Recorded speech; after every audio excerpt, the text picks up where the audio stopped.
Boa noite, igreja. A graça e a paz do nosso Senhor Jesus. Você que nos assiste pelo canal do YouTube, receba aí o nosso abraço fraternal. Queridos, hoje eu quero falar sobre igreja. É um tema um tanto quanto delicado, mas aprove a Deus colocar essa passagem no meu coração e a gente vai discorrer um pouco sobre esse assunto.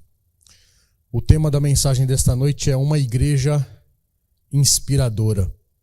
E aí eu pergunto para vocês, existe igreja perfeita?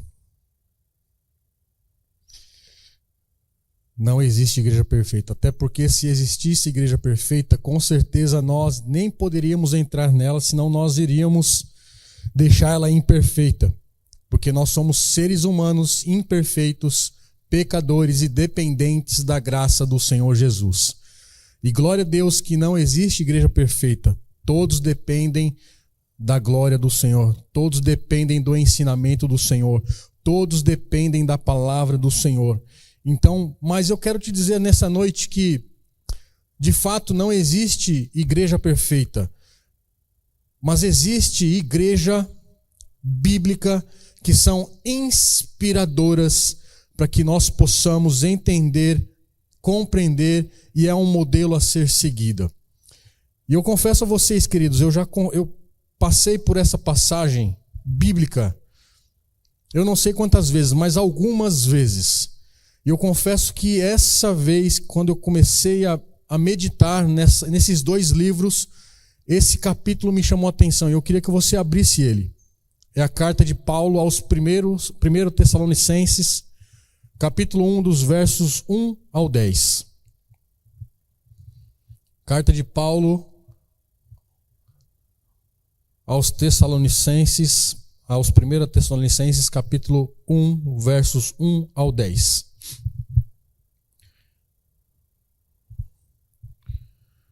Encontraram?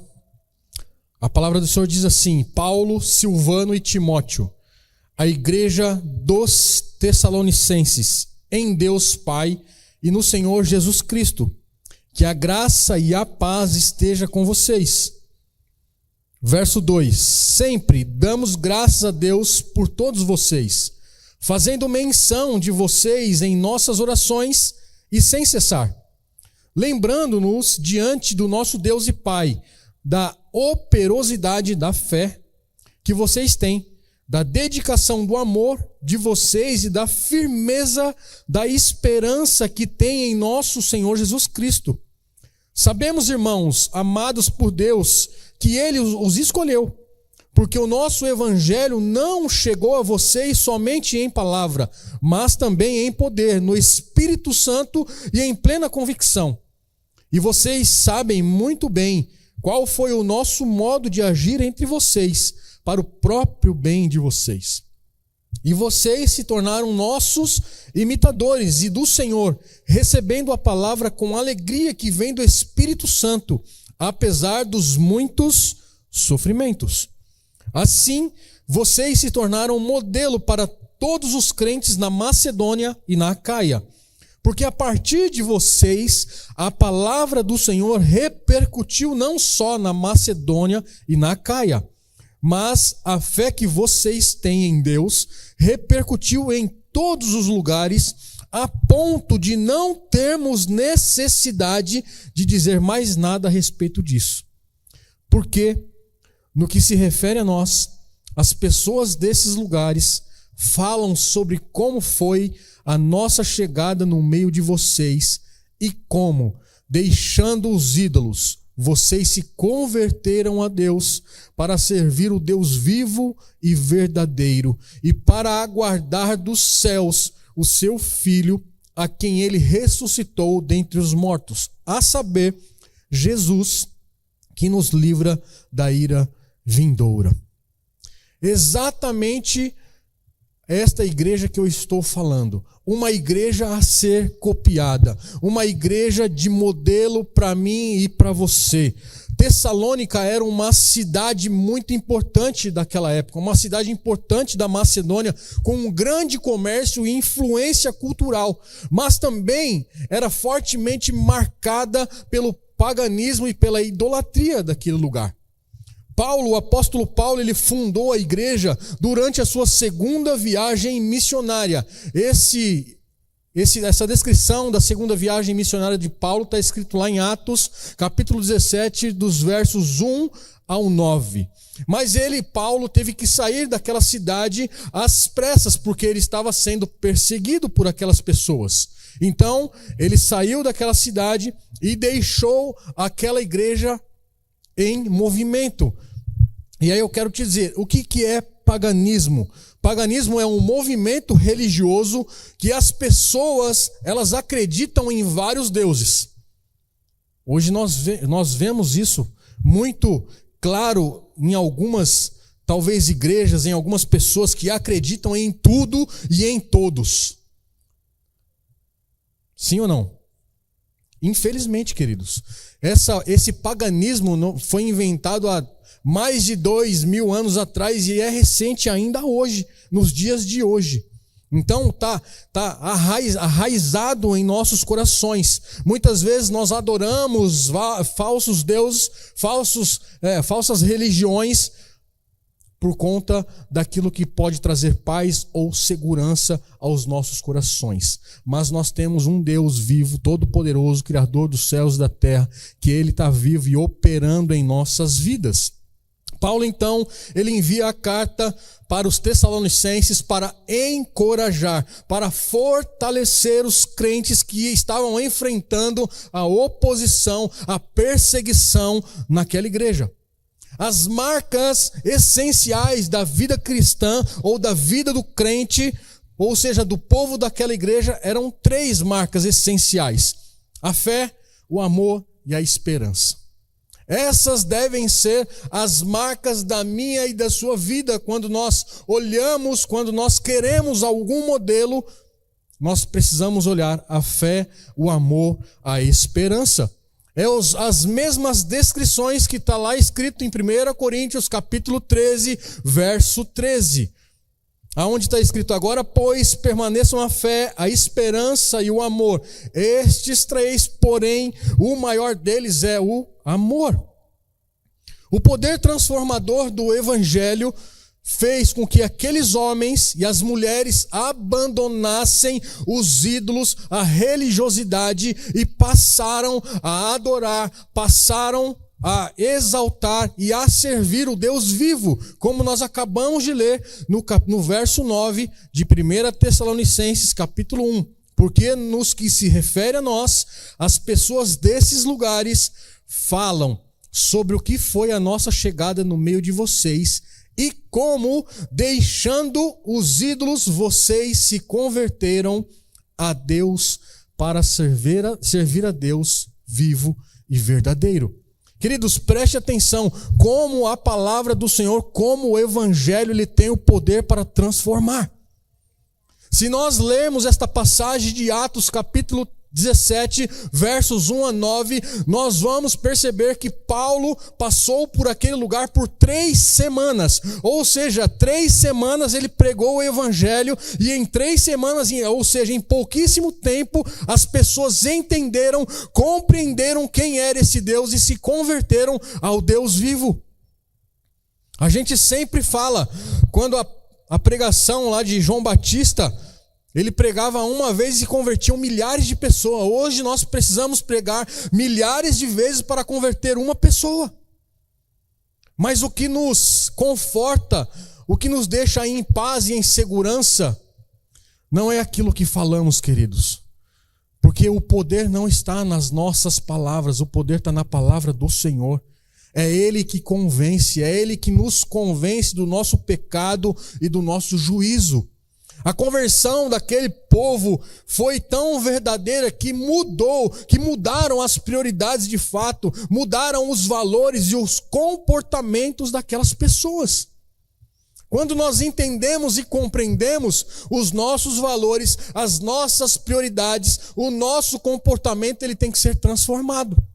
Nós não podemos servir a dois senhores, porque nós iremos agradar um e entristecer o outro. Ou nós servimos a Deus, ou nós servimos, como diz a palavra, Mamon, ou talvez outros deuses. Nós precisamos entender, quando nós estamos em Cristo, nós precisamos mudar as nossas prioridades, os nossos valores e o nosso comportamento. Esse contexto que está escrito lá em Atos capítulo 17, nós podemos entender, como eu disse, que aquela igreja era uma igreja que estava nascendo, era uma igreja que estava crescendo, porque Paulo esteve por lá por 3 semanas, mas pelo simples fato do apóstolo Paulo ter que deixá-lo, aquela cidade, por conta da perseguição, mas aquela igreja já estava evidenciando as marcas da maturidade cristã. Como eu acabei de dizer, quais são as marcas da fé cristã? A fé, o amor e a esperança. Nós precisamos ter essas 3 características. A fé é a aceitação da mensagem do Evangelho e a confiança em Jesus Cristo. O amor nada mais é que a afeição que expressa o bem-estar ao próximo, sem egoísmo, queridos. Nós temos que amar o próximo sem ser egoísta. É exatamente o tipo do amor que o próprio Deus demonstrou ao enviar Jesus Cristo para morrer por mim e por você. Como está escrito lá em Romanos capítulo 5, no verso 8, depois vocês podem ler em casa. A esperança é a expectativa confiante em quem? Em mim, em você? Não, em Deus. Que Ele continuará a cuidar de nós, a cuidar do seu povo. Que nos faz vencer as provações, que nos faz vencer diante dos sofrimentos, das perseguições, até que Ele volte para buscar a sua noiva. Haja vista que o apóstolo Paulo, aqui nessas cartas de 1ª a 2ª Tessalonicenses, ele também vai ensinar sobre a segunda vinda de Jesus Cristo. Mas isso fica para uma outra pregação, senão vai dar algumas outras horas. E Tiago 2,14 vai dizer assim: a fé sem obra é morta. A pastora Márcia falou isso aqui em cima. Quando uma pessoa crê que verdadeiramente crê de fato em Jesus Cristo como Senhor e Salvador da vida dela, ela se torna uma pessoa operosa no reino de Deus. E o que isso quer dizer? A salvação, ela tem que nos conduzir ao serviço para o Senhor. Não é apenas nós ficarmos como os 3 S, salvos, sentados e sossegados. Se nós somos salvos em Cristo Jesus, nós temos que nos levantar e se dispor e trabalhar para o Senhor. Quanto mais firme é a nossa fé em Cristo Jesus, mais dedicados somos no trabalho a Ele. Não a homens, nós não estamos trabalhando para homens, nós estamos trabalhando para o Senhor, para que o seu reino expanda, para que o seu reino cresça, para que a sua palavra seja anunciada nos 4 cantos deste mundo. Quando eu digo, querido, falar de igreja é um tanto quanto delicado, porque nós sabemos o quanto a igreja tem sido denegrida. Quanto a imagem da igreja tem sido denegrida aí afora. Pessoas não têm pregado de fato o Cristo que foi cravado na cruz do Calvário. Pessoas não têm pregado sobre arrependimento. Pastores talvez tenham sido mais coach do que pastores de ovelhas.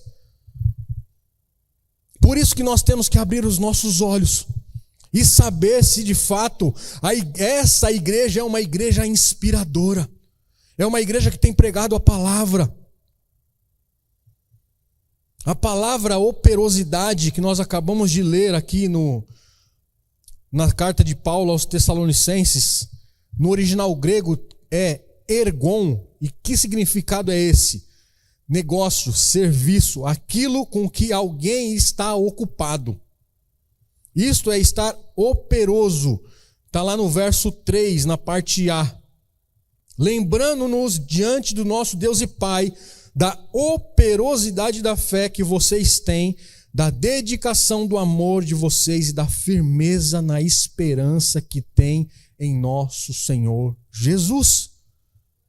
Estar operoso é estar ocupado com alguma coisa, ou seja, trabalhando para o Senhor. É trabalhando para o reino. Paulo estava querendo dizer que, independente das perseguições, propague o evangelho. Anuncie as boas novas. Não canse de anunciar as boas novas. Não canse de testemunhar aquilo que Deus fez. Quantas bênçãos nós temos para contar. Quantas bênçãos, queridos, de livramentos. E tantas outras bênçãos que o Senhor tem acrescentado na minha e na sua vida. Já o amor, ele produz um serviço intenso. Essa palavra que o apóstolo Paulo está querendo dizer aqui, dedicação, ou em algumas outras versões está dizendo abnegação. Quer dizer, no original grego, kopos, que significa trabalho exaustivo, ou seja, labor. Tem o sentido de trabalho árduo, cansativo, que envolve suor e fadiga. Queridos, trabalhar no reino do Senhor não é fácil. Não é fácil. Pode perguntar para quem está envolvido com a obra do Senhor se é fácil. É fácil fechar a igreja, Giba? Não é fácil. É fácil visitar os casais todos os dias da semana, meu amor? Não é fácil. Mas é gratificante, queridos. É gratificante porque nós estamos vendo o agir do Senhor na vida das pessoas. Isso é mais gratificante, é exaustivo, mas o nome do Senhor está sendo glorificado. Nós não temos nada a ver com isso, nós somos apenas os instrumentos nas mãos do Senhor para que o nome dele seja propagado e glorificado, queridos. É por isso que essa igreja de Tessalonicenses, ela estava dando testemunho. Ela estava servindo de modelo para as outras pessoas, estava servindo de modelo para as outras cidades, para a região, para a circunvizinhança. Nós precisamos resgatar isso nas nossas vidas. Nós precisamos levantar a bandeira do evangelho. Nós precisamos resgatar, ou seja, limpar esse nome da igreja que está sujo aí fora, para que as pessoas possam olhar e falar assim: eu preciso de uma igreja, eu preciso de Jesus Cristo. E esse trabalho é meu e esse trabalho é seu. Nós evidenciamos o nosso amor por Cristo, aquilo que nós fazemos para Ele. E nós demonstramos o amor ao próximo não apenas com as nossas palavras, mas com as nossas atitudes. Nós precisamos demonstrar o amor para o próximo com as nossas atitudes. A esperança, ela produz paciência. A igreja de Tessalônica estava com os pés na terra, mas com os olhos fitos no céu, irmãos. A igreja do Senhor tem que estar com os pés na terra, mas tem que olhar com os olhos firmes no céu, porque é para lá que nós vamos um dia. É para lá que nós vamos. Paulo, ele utiliza uma palavra chamada firmeza, que no original grego é upomone. O que é isso? Significa paciência triunfadora. Nós precisamos ter paciência, perseverança. O Senhor prometeu que vai voltar, nós precisamos ter esperança, paciência. Perseverar na nossa fé, perseverar no nosso trabalho, perseverar nas coisas que estão chegando à nossa mão e fazer com excelência, para que quando o noivo vier buscar a noiva, nós possamos estar prontos, dispostos. É o Espírito que suporta as coisas, não com mera resignação, mas com uma viva esperança. Isso tem que estar vivo no meu e no seu coração. O nosso coração tem que estar pegando fogo com essa viva esperança. E há uma prova irrefutável, querido, dessa igreja, que demonstra que ela é exemplo a ser seguida. Olha só lá no verso 4. Sabemos, irmãos, amados por Deus, que Ele os escolheu. Ele te escolheu e me escolheu, irmãos? Sim ou não? Ele nos escolheu. Ele nos escolheu. Pelo testemunho da igreja de Tessalônica, aquela igreja ela dava prova da sua eleição. Há pessoas que talvez entendam essa eleição de algo que, já que eu sou eleito, já que eu fui escolhido, então eu não preciso fazer nada. Não é isso que Paulo, não é isso que a Bíblia nos ensina. A eleição, ela precisa ser confirmada. Nenhum cristão deveria ter garantia da sua eleição sem evidenciar a nova vida em Cristo. Nós precisamos demonstrar a nossa vida em Cristo. A eleição não é um estímulo ao comodismo para nós ficarmos de braços cruzados, mas é uma razão imperativa para a nossa santidade. Somos eleitos para a santidade, querido, não é somente para ficar de braços cruzados. Nós somos eleitos para a obediência em Cristo Jesus. 1 Pedro capítulo 1, verso 2 vai dizer assim: eleitos, segundo a presciência de Deus Pai, em santificação do Espírito, para a obediência e aspersão do sangue de Jesus Cristo. Um outro motivo que nós somos eleitos pela fé, ou para a fé. Atos 13:48 diz: os gentios, ouvindo isto, se alegravam e glorificavam a palavra do Senhor, e creram todos os que haviam sido destinados para a vida eterna. Somos eleitos pela fé na verdadeira santificação do Espírito. 2 Tessalonicenses, capítulo 2, verso 13. Mas devemos sempre dar graças a Deus por vocês, irmãos amados pelo Senhor, porque Deus os escolheu desde o princípio para a salvação, pela santificação do Espírito e na fé da verdade. Então nós temos que evidenciar a nossa fé. Não é apenas ficar com os braços cruzados, querido. Já que o Senhor me escolheu, então eu não vou fazer nada. Não entendeu. Você ainda não entendeu. A eleição é um ato da livre escolha por meio de qual Deus, de forma livre, eterna e soberana, nos escolheu em Cristo para a nossa salvação. Mas por que? Talvez você pergunte. Eu não quero nem saber o porquê. Ele me escolheu e ponto. Ele te escolheu e ponto, queridos. A eleição não é uma desculpa para o pecado, mas é um estímulo para a nossa obediência.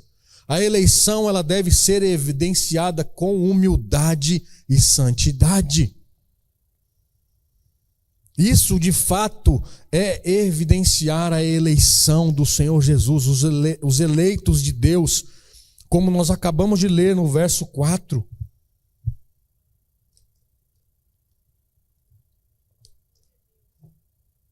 Como o evangelho chegou à igreja de Tessalônica? Muito simples, nós lemos aqui. Chegou lá de 3 formas. Primeiro, em palavras. Atos capítulo 1, 17, de 1 a 3. Depois vocês podem ler lá. Paulo, ele argumentou, ele expôs, ele demonstrou, ele anunciou. Abram lá. Atos, vamos lá. Atos 17, versos 1 e 3. Tendo passado por Anfípolis e Apolônia, Paulo e Silas chegaram a Tessalônica, onde havia uma sinagoga dos judeus. Paulo, segundo o seu costume, foi procurá-los e por 3 sábados discutiu com eles a respeito da Escritura, expondo e demonstrando ter sido necessário que Cristo padecesse e ressuscitado dentre os mortos. Paulo dizia: este Jesus que eu anuncio a vocês é o Cristo. É exatamente isso que o apóstolo Paulo estava fazendo, queridos. Ele estava argumentando, ele expôs, ele demonstrou, ele anunciou o evangelho para aquelas pessoas. Paulo simplesmente falou da palavra, ele não dependeu, embora ele poderia ter dependido por conta da sua habilidade, por conta da sua eloquência, da sua inteligência, mas ele não se colocou, aliás, ele não dependeu das suas qualidades. Ele simplesmente dependeu do Senhor para anunciar as boas novas. Talvez você pense aí no seu lugar: mas eu não tenho habilidade, mas eu sou envergonhado, mas eu sou tímido. Pasmem, querido, eu também era envergonhado e tímido. E continuo sendo, mas continuo sendo usado pelo Senhor. Não entendi a risada. É verdade, queridos. Eu era muito tímido. Muito tímido. Só para vocês terem uma noção, a apresentação de trabalho na faculdade ou na escola, eu faltava. Se a minha mãe não sabia, ela está sabendo agora. Só para não apresentar o trabalho. Mas o Senhor usa as coisas loucas deste mundo para confundir os sábios. Então aqui estou eu, tremendo e temendo, mas cumprindo aquilo que o Senhor me chamou para fazer. Paulo aqui no texto, queridos, de Atos e lá de 1 Tessalonicenses que nós lemos, capítulo 1, Paulo ele anunciou a palavra pelo poder no Espírito Santo. E essa palavra a gente está cansado de saber que poder no original grego quer dizer dinamis. O que é isso? É a força, é a posse de controlar a influência, frequentemente compreendida como manifestando influência sobre a realidade de uma forma sobrenatural. Ou seja, o que o Paulo fez aqui em Atos, anunciando o evangelho, e que Paulo fez lá em 1 Tessalonicenses, foi algo sobrenatural. É sobrenatural. Pregar em poder significa pregar na força e na energia do próprio Deus, queridos. Não é na minha força, não é na minha habilidade, mas é na força e no poder do próprio Deus. O evangelho é poder de Deus que trabalha no coração de cada um de nós. É por isso que nós somos convencidos pelo poder que há no nome do Senhor Jesus Cristo. Porque um dia nós dissemos: Senhor, eis-me aqui. Nós confessamos Jesus como Senhor e Salvador, automaticamente o Espírito Santo começou a habitar dentro de nós. Paulo ele estava convencido, queridos, de que nenhum método era por si suficiente para alcançar aquelas pessoas, para alcançar aqueles corações. Não há método algum, queridos, para alcançar o coração do homem. É apenas o trabalho do Espírito Santo para convencer. Foi pela palavra e pelo poder no Espírito Santo que aquelas pessoas se converteram. Aquelas pessoas elas foram convictas dos deuses que elas estavam servindo e voltaram a servir o Senhor, o Deus vivo. Paulo ele dependia totalmente do poder do Espírito Santo para anunciar o Evangelho. Paulo também tinha plena convicção do poder da mensagem que ele anunciava. Porque ele próprio ele foi alcançado por esta palavra, queridos. Paulo ele era perseguidor de cristãos. E ele mesmo agora anuncia a palavra para todas as pessoas que também o perseguem. Nada, queridos, entenda isso, nada provém do nosso esforço. nada provém da nossa habilidade, nada provém da nossa inteligência. Nós somos apenas um mero instrumento, um canal ou um veículo para que o Espírito Santo nos use de uma maneira sobrenatural. Nós precisamos entender, nós precisamos compreender e contemplar apenas o agir sobrenatural do Senhor. Para uma igreja inspiradora, queridos, nós precisamos imitar o modelo correto. E qual que era esse modelo correto? Voltem lá em 1 Tessalonicenses.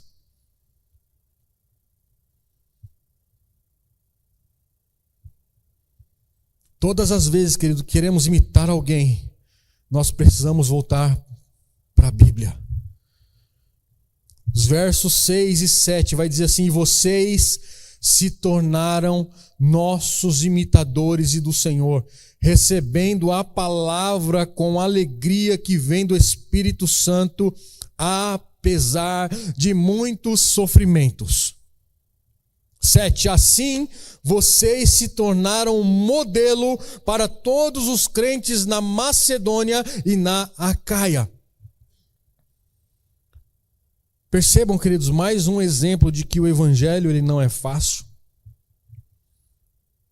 Pessoas dessa cidade, pessoas daquele lugar, elas estavam sendo perseguidas, mas elas estavam felizes, radiantes por conta daquilo que Paulo pregou. Um resfriado que nós temos, nós já queremos sair da igreja. Alguém olhou diferente para o Moisés já quer sair da igreja. Haja visto que ele já está aqui há 25 anos.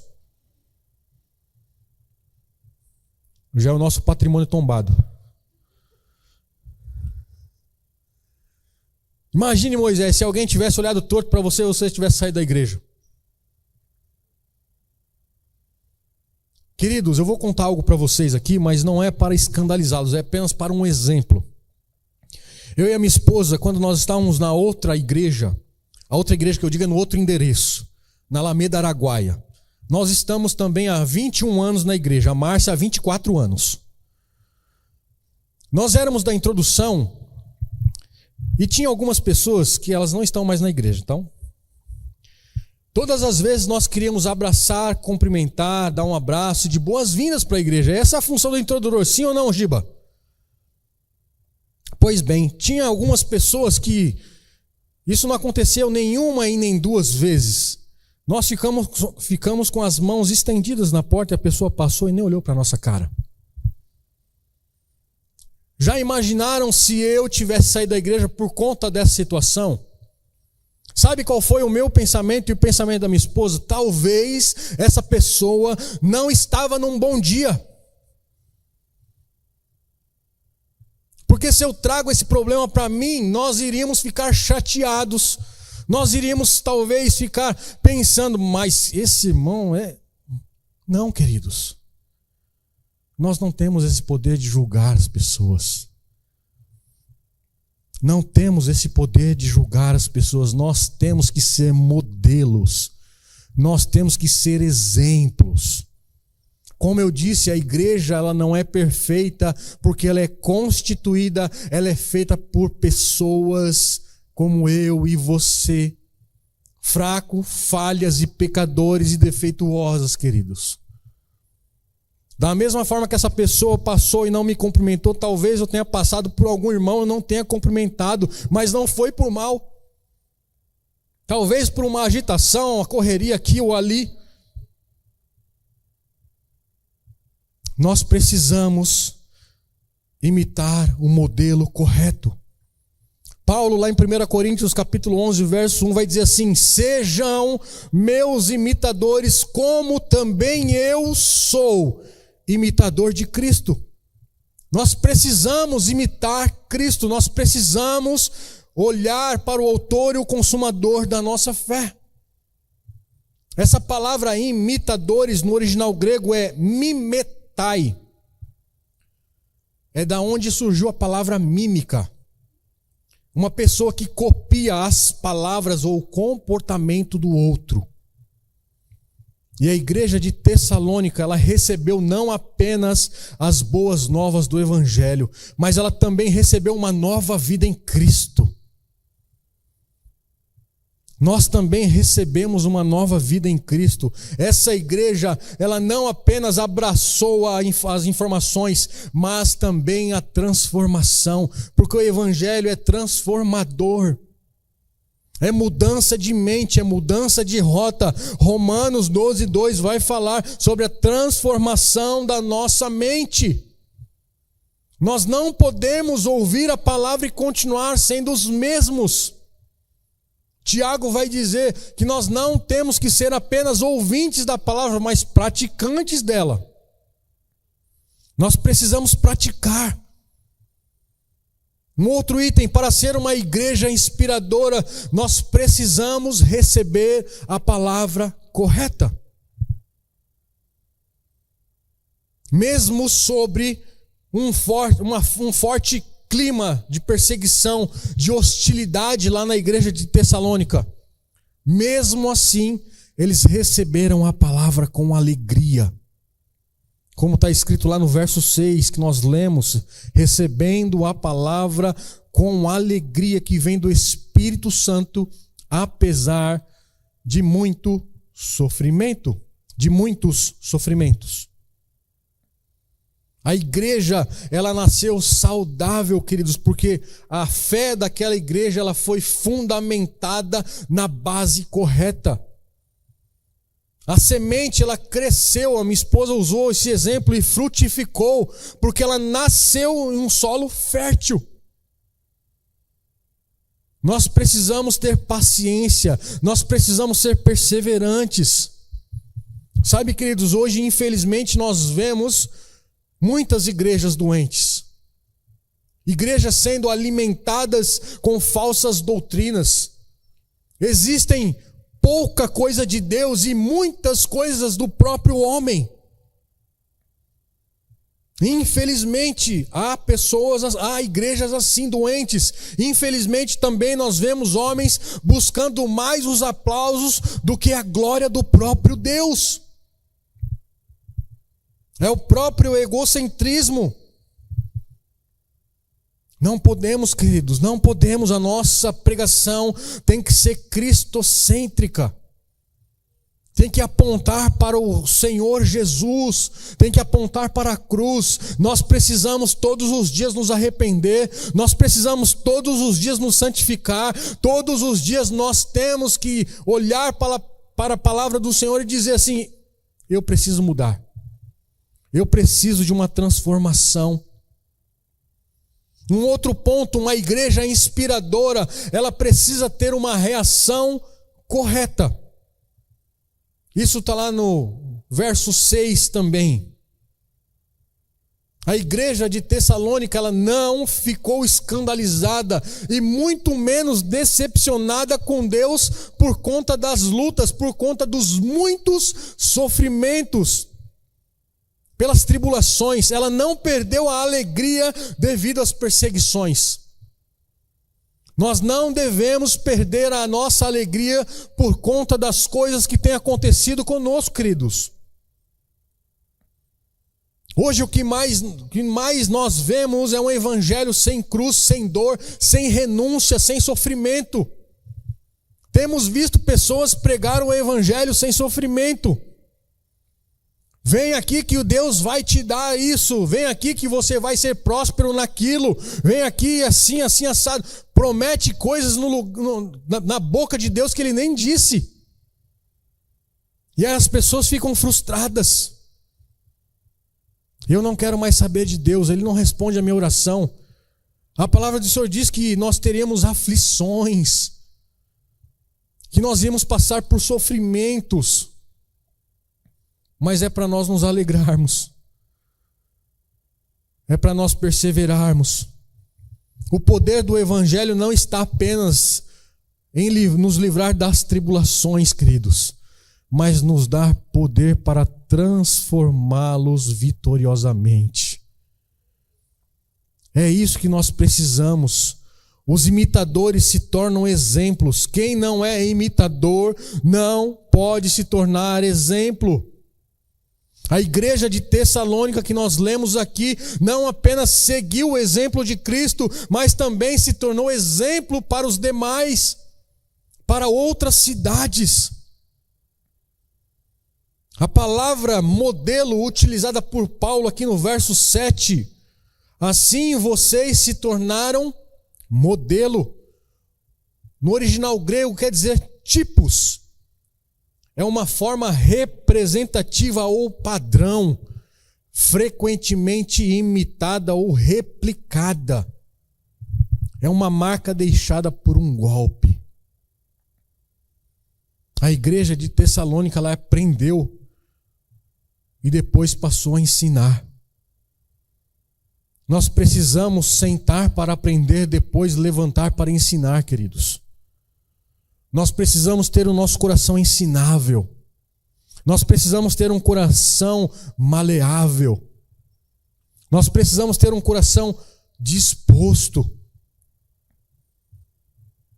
Ela se tornou uma fonte de inspiração para os cristãos da sua província da Macedônia, do norte da Grécia, para os crentes da província da Acaia, no sul da Grécia e nos lugares mais distantes. Percebam, queridos, olha só, o testemunho que esta igreja tessalônica deu.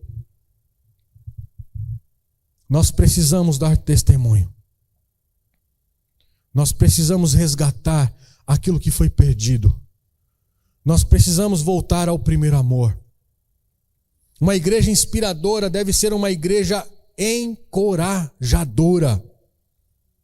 Está lá nos versos 8 e 9. Porque a partir de vocês, a palavra do Senhor repercutiu não só na Macedônia e na Acaia, mas a fé que vocês têm em Deus repercutiu em todos os lugares, a ponto de não termos necessidade de dizer mais nada a respeito disso. Porque, no que se refere a nós, as pessoas desses lugares falam sobre o que foi a nossa chegada no meio de vocês, deixando os ídolos.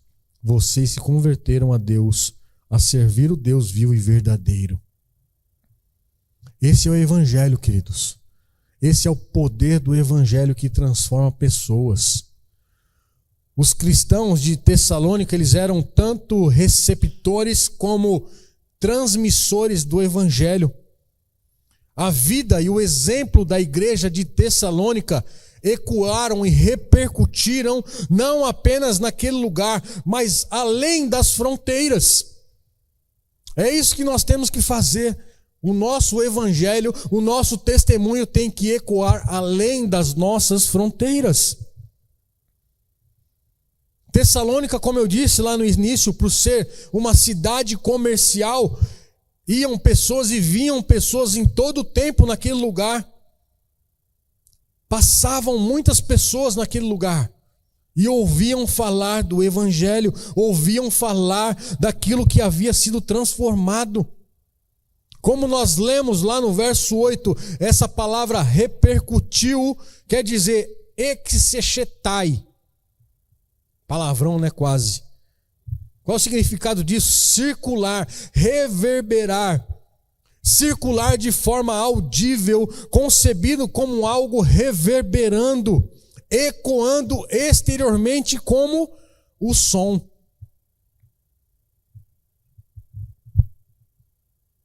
O evangelho naquele lugar ecoou por todo o Império Romano, queridos, por intermédio da igreja de Tessalônica. Nós precisamos ecoar o evangelho. Nós precisamos anunciar o evangelho. Uma igreja inspiradora demonstra uma conversão evidente. E eu já queria chamar o pessoal do worship. Já estou caminhando para o fim. A conversão, queridos, ela é composta por 2 elementos. Quais são esses elementos? Arrependimento e fé. O arrependimento envolve razão, emoção, vontade. O verdadeiro arrependimento é mudança da mente, é tristeza pelo nosso pecado, ou seja, mudança de conduta. A fé é uma volta para Deus em total confiança em quem Deus é e no que Ele fez em Cristo Jesus, por mim e por você. Aqueles cristãos de Tessalônica, eles de fato demonstraram arrependimento quando deixaram os seus ídolos e revelaram a sua fé verdadeira, quando passaram a servir ao Deus vivo. Isso de fato é uma verdadeira conversão, queridos.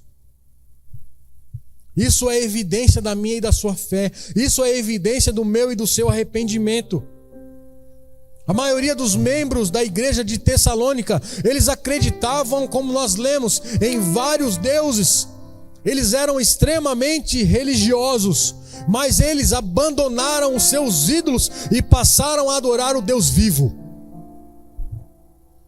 Nós precisamos confiar, nós precisamos romper isso nas nossas vidas, precisamos romper o espírito da religiosidade, queridos. Romper o apontamento na vida dos outros irmãos.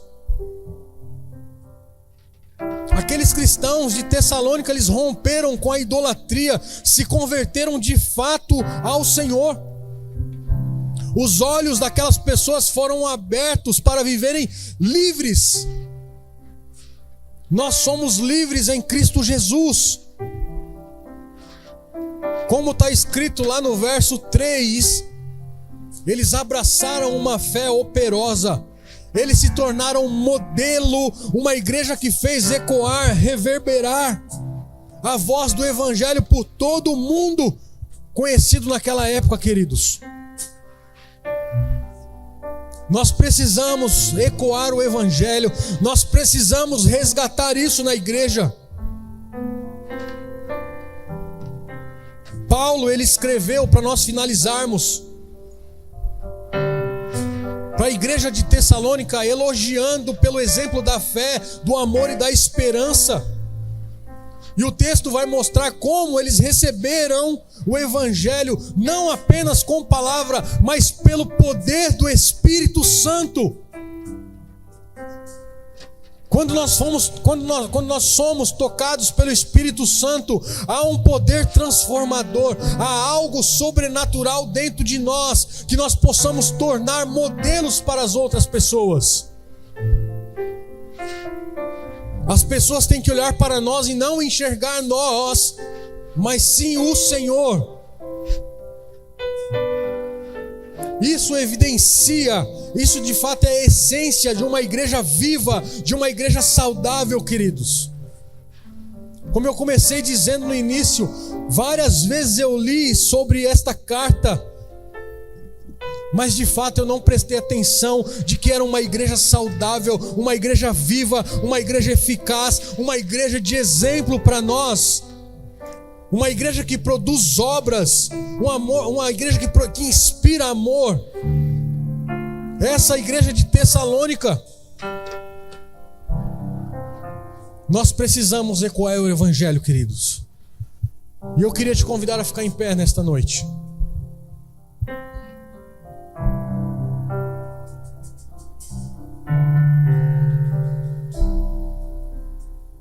Queria que você refletisse sobre o que nós lemos nesses versos de 1 a 10. Refletisse naquilo que nós falamos sobre a nossa fé, sobre o nosso amor, sobre a esperança. Enquanto eles adorem, você aí no seu lugar, reflita sobre isso, reflita o que foi falado.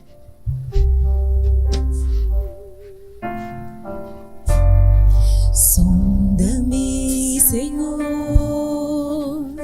e me conheces. Quebranta o meu coração,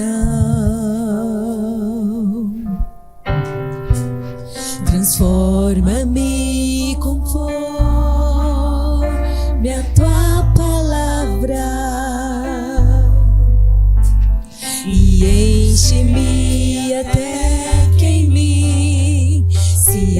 ache só a ti, e então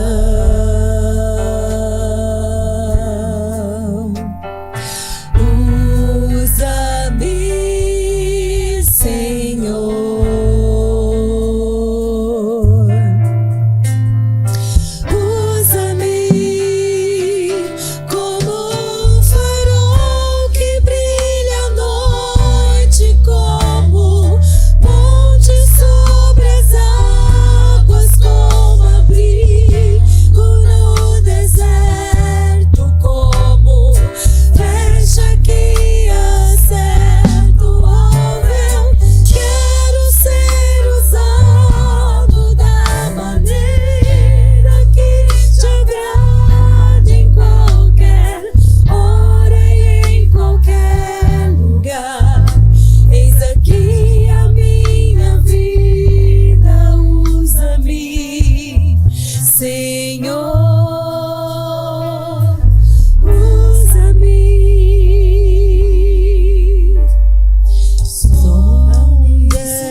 Usa-nos, Senhor, mesmo como um farol.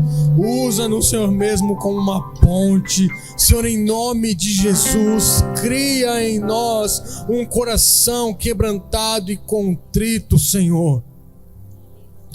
Cria em nós, Pai, em nome de Jesus, um coração amável, um coração disposto a Te servir, um coração disposto a Te adorar, um coração disposto, Senhor, em nome de Jesus, a abrir mão do nosso eu para Te adorar, Te exaltar. Cria em nós, Pai, em nome de Jesus, um coração, Pai, um coração igual ao Teu. Que nós não sejamos egoístas, Senhor. Que nós possamos, ó Pai, lembrar, como diz lá em Apocalipse, lembrar de onde nós caímos, ó Pai. Voltar, nos arrepender, ó Pai, em nome de Jesus. Que nós possamos lembrar de onde nós caímos. Que o Senhor possa trazer a memória da igreja aonde ela caiu, Pai. Aonde ela se perdeu, para que ela possa, Senhor, voltar ao primeiro amor. Toma nas tuas mãos, ó Pai, as nossas vidas. Toma nas tuas mãos, ó Pai, em nome de Jesus, os nossos corações, Pai.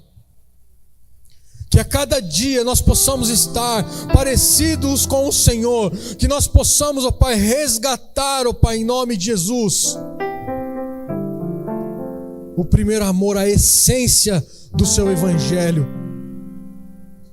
Que nós possamos ecoar, ó Pai, em nome de Jesus, os grandes feitos do Senhor, como fizeram, Pai, os homens e as mulheres daquela cidade Tessalônica, Pai. Apesar dos sofrimentos, apesar das perseguições, eles não desistiram, eles não pararam, Pai, eles avançaram. Nos ensina a avançar, ó Pai. Nos ensina a não olhar para trás, Pai, daquilo que já passou. Não permita olhar para o nosso passado, Pai. Que nós possamos viver o hoje, Pai, porque o amanhã ainda nem existe, Pai. O passado já ficou para trás. Tira de nós, arranca de nós, ó Pai, a ansiedade, arranca de nós o medo, arranca de nós a insegurança, arranca de nós aquilo que não te agrada, arranca de nós, ó Pai, a religiosidade, os ídolos do nosso coração, Pai. Que no nosso coração, Pai, só possa ter espaço para o Senhor, para o Deus vivo, aquele que nos elegeu, aquele que nos separou, aquele que nos escolheu, Pai. Pai, em nome de Jesus, que nós possamos evidenciar, ó Pai, a cada dia, Senhor, em nome de Jesus, que de fato nós somos eleitos e escolhidos pelo Senhor, ó Pai. Não foram os homens que nos escolheu, mas foi o próprio Deus, antes da fundação do mundo. Nos ensina a cada dia a depender do Senhor, Pai. Nos ensina a depender do Senhor em todas as áreas das nossas vidas, Pai.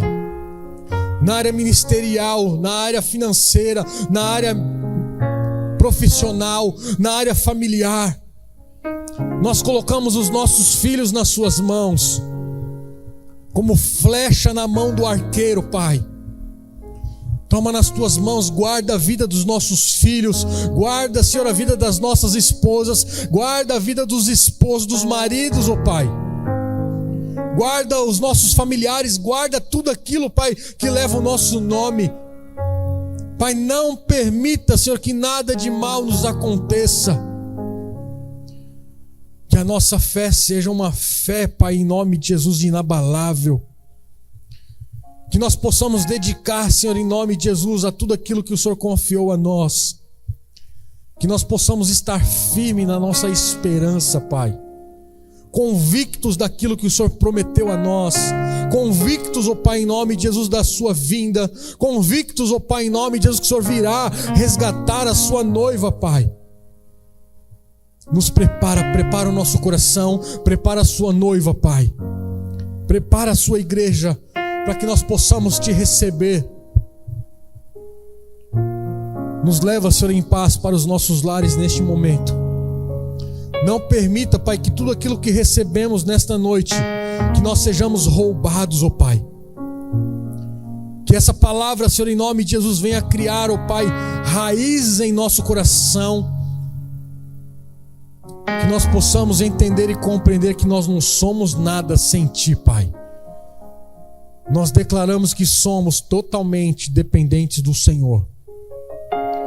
E que a graça do Senhor Jesus Cristo, que o amor de Deus o Pai e que a consolação do Espírito Santo seja conosco hoje e para sempre.